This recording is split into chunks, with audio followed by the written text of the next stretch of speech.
I've had a couple buddies now host SNL, and we were watching on my bus, watching one of them do it, and everyone's like, "Bert, would you do that?" My instinct is to say yes, obviously. Yeah, you'd be great. But the second I hosted it, I'd regret it. I'd regret accepting it because all that pressure I do not want. But you're used to pressure. As a comic, any comic is used. I hear a lot of people say, I could never survive SNL. I couldn't. I'm too fragile. And it's not for everybody. Yeah. Even if you're really talented, it's not. It may ruin your life. It's just not a lifestyle some people are able to endure.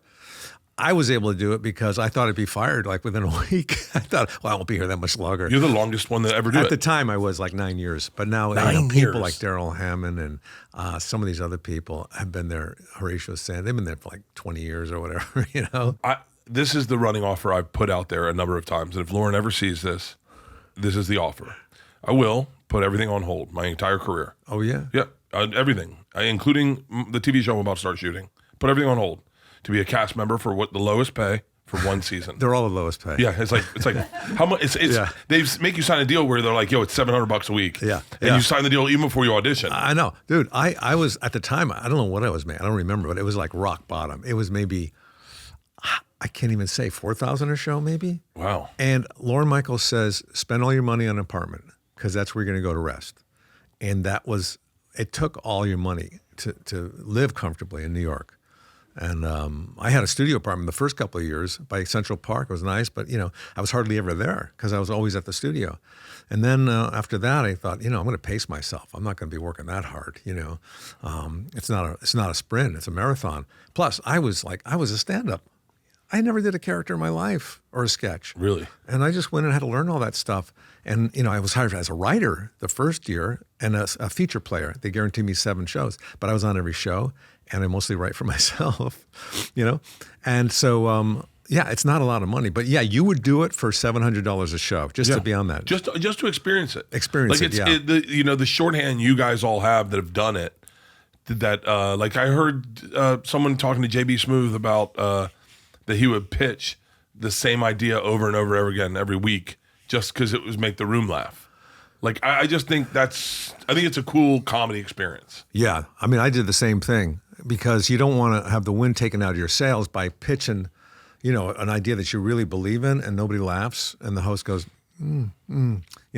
So I would pitch the same sketch and everybody knew it. It was a runaway truck. Lane, how when going down a hill, if the truck's brakes fails, they go down this little gravel, long driveway. And then I put like a bar at the end of that. So they would each come in to the bar really frazzled, and I'd be the host would be the bartender. Yeah. And that's all I had on that. And I would say the rest writes itself. Laugh,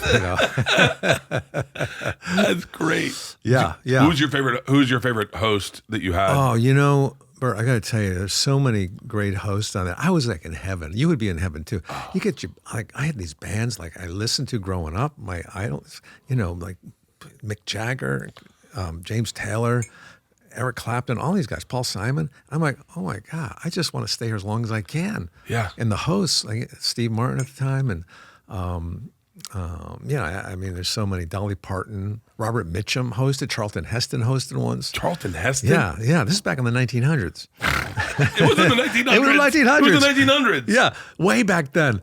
So, and we have the 50th coming up soon, and everybody's really excited about that. It's kind of cool because there's probably people on SNL that maybe are only on 2 seasons at the 50th, and they're like, maybe they don't feel part of the family. Or 6 weeks. Yeah. I think Ben Stiller was on for maybe 6 shows. For real? Yeah. I remember when SNL switched over and it was the new Lauren left. Yeah. And the other guy was running it, and it was like Robert Downey Jr.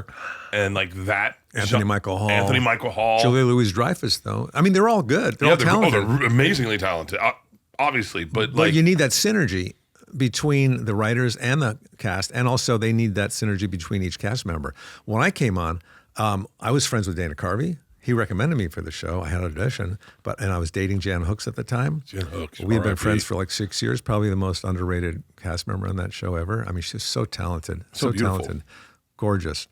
And isn't that crazy? Jan Hooks is she's a part of my comedy history. Like Jan Hooks. Really? Like, yeah, well, yeah, of course, because like that, you guys were my SNL. I mean, Farley and Spade were. I was a little in like almost in college then. Yeah, so if you're in high of- school, I was that's when your favorite cast is when you're in high school. You guys, Dana Carvey is like, when I first met him, I kind of lost my shit because like the church lady was like, I mean, it was like, we do impressions of that in 8th grade. Yeah. I mean, Subliminal Man. You know, I want to ask a question because you are. That rolled off your lips, your tongue really well that time. I'm doing You it. just I'm came getting wet it out, better.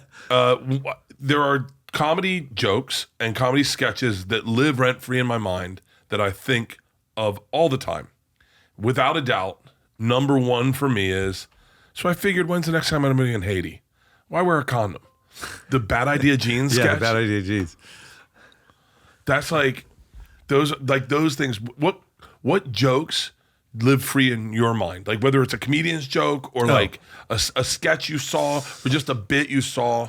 Well, I just saw something recently. It was a sketch from a British comic who had a talk show at the time, and I can't remember what his name was. I think it was Dave Allen or something. Mm-hmm. And it was so funny because it was like one of those old British, short films.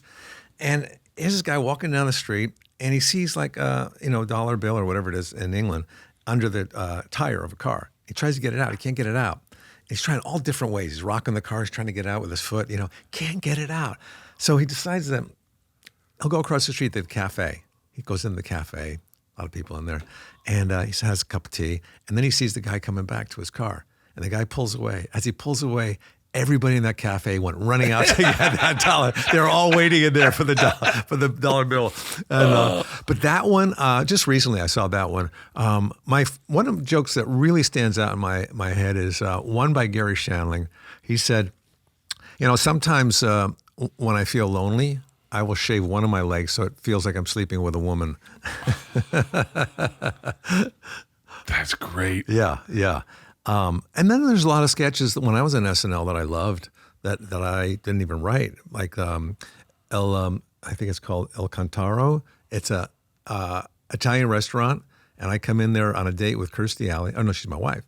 And everybody's in there. Sandler's in there, Dana Lovitz, Rob Schneider, and they're all like these, like pretending to be real Italian waiters, or maybe they're supposed to be Italian waiters, and they're just kissing her, and no, this is what they do, honey. This is no. And by the end of the thing, Dana's like dry humping Victoria on the table, and they're lifting her shirt up, and he goes, "This is what they do." I said, "No, we're out of here." And as we're walking away, Sandler comes out of the kitchen with just a Speedo on, and they're all looking the window, watching us go away.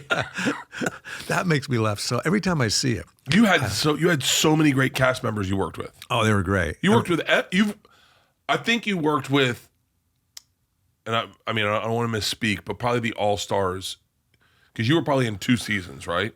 Two different generations. Yeah, I mean it started blending after a while. Yeah. I think what happens is, in a certain cast, Lauren kind of squeeze you dry. And then you kind of, it's like a car without oil. You've used up all the oil. So he starts bringing new cast members to pump it up a little bit. So, Spade would come in, and then Tim Meadows, Chris Farley, Mike Myers, and Sarah Silverman was even there for a little bit. And